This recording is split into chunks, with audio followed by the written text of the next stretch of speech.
All right, welcome folks. Welcome folks. MILSPEC Ops Monkey here. It is Friday at 9 a.m. Central Standard Time, coming from the great state of Texas, January 22nd, 2021. So I wanted to share something with you as we get into this today because I think it's going to put a little bump in your step for the weekend. All right. So this is kind of exciting because if you see some of the other data points that are coming out about information on what's going on down in DC, and you watch some of the news about Biden coming in on a private aircraft, this is going to make some sense out of some nonsense. Okay. So data point, all right. Joe Biden, he was denied government aircraft, so he flew into DC for his inauguration. Why was that? That is the first time in the history of presidents using Air Force One or one of the government planes to get into for the inauguration that anyone's been denied. Okay. Trump used one in 2017 when he came in for his inauguration. He flew in on a 757, tail number 09-0017. Okay. So let's talk about that. All right. Now, if you guys remember, the other day when the inauguration was going on, there was a temporary flight restriction, actually a big red circle over West Palm Beach because Trump was down there. Okay. That is common for presidents to have that. That's Disney up here and that's the Space Center. Okay. Now, even President Bush, who's been out of office a long time, still has one. So if you go into Dallas right here and look at North Dallas, that little red circle right there, VIP, that is for George W. Bush. Okay, that's where he lives, and he has one over his residence. So during the Trump administration, we had the TFR that was over the White House, and then we had one over Manhattan, over Trump Tower. Okay, that was his other location. And then when he was down at Mar-a-Lago, that he would have a yellow one. Okay, well, this one was a red one over it on the 20th. Okay, which would be a permanent.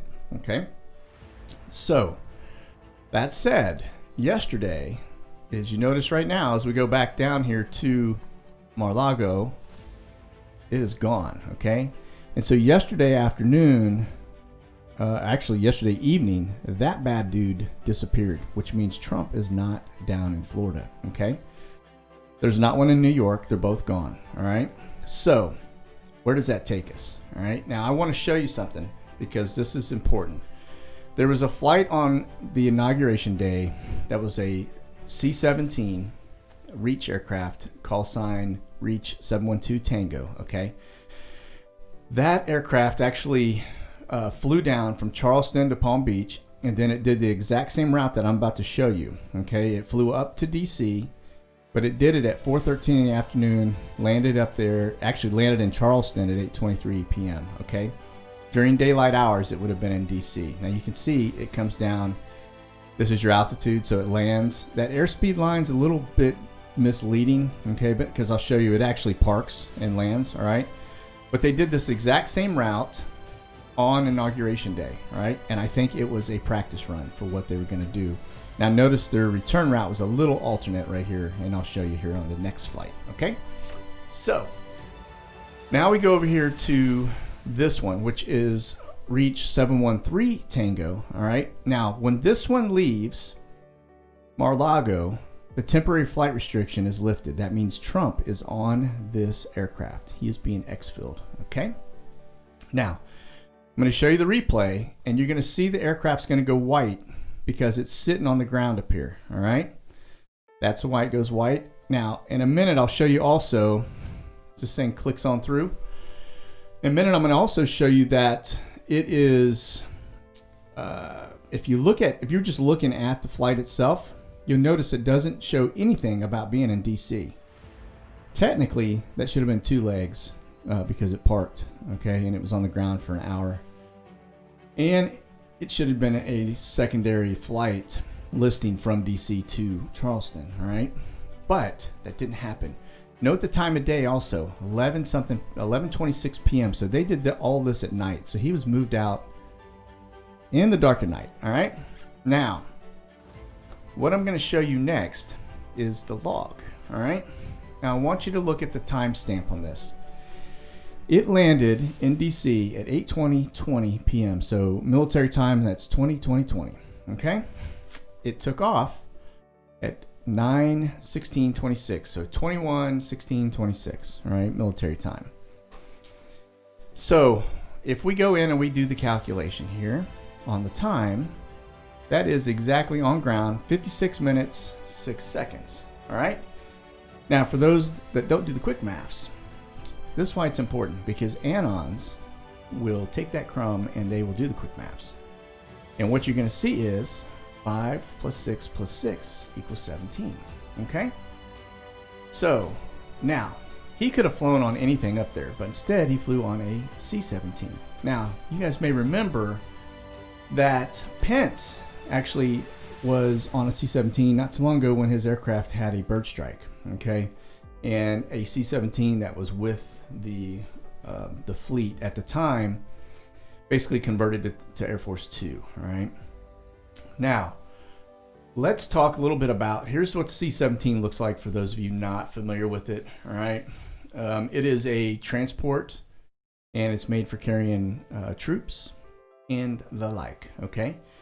And so the C-17 is basically, it can carry not just troops, but it can carry military equipment. So you'll see the C-17s roll in behind Trump or ahead of Trump, moving all of his vehicles. It'll be those things carry Marine One, the helicopters and things like that. So they are quite large, as you saw with Pence standing in the back.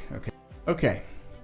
So let's point this out. The reason I'm bringing this up is if Biden, who is the incoming president, is denied a government aircraft, think about that. All right.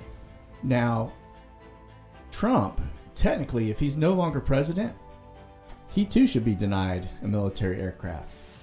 So why is he put on a C-17 military aircraft and exfilled up to DC, sits on the ground for 1 hour and some change, or actually just less than an hour, all right? 56 minutes, 6 seconds. And then he, if he wasn't there, now he could have stayed. He could have gotten off and gone to, there's some bunkers right there nearby, but I don't see him going to DC, okay? And the reason I say that is because there's some data points here. I just read an article yesterday that they were requesting another 26,000 troops be deployed to DC. Now keep in mind, there are currently, there were 65,000 troops in DC, and some of them have gone home. They said 7,000 were going to remain behind for 30 days. But I saw that there was a request went in the Pentagon yesterday that basically requested another 26,000 to come in up until September. Okay. So, but they're saying right now it would be for it'll be next 30 days. Okay. So that is important because if you remember Mike Flynn's latest post, I think it was something about done in 30. All right. Just another data point. Okay. But if we look at what is installed at Charleston, okay, that base is it's a formal naval base, okay, but it's been transformed into a multi-use federal complex with 17 government and military tenants, as well as some other things for like reserve force ships and national security cutters, etc., for the Coast Guard. So that number 17 is popping up over and over and over, and I think there's a reason for it. And those folks that are doing the breadcrumbs, the anons that are out there, are going to pick up on this. Okay. All right. So that said, I honestly don't think at this point Trump is exfilled. He is out of, if I had to guess, he is in a secure location, probably outside of the continental United States. All right. He is not in anymore. All right. He is off and being hidden. All right. So just a couple data points for you. What I would say is, let's just keep an eye on what's going on, because I think things aren't as they seem, and I don't think this is over. Matter of fact, I think this is far from over. So, all right, that's all I have. I hope you guys have a blessed weekend, and hopefully this put a little beep in your bob. All right, God bless, Monkey out.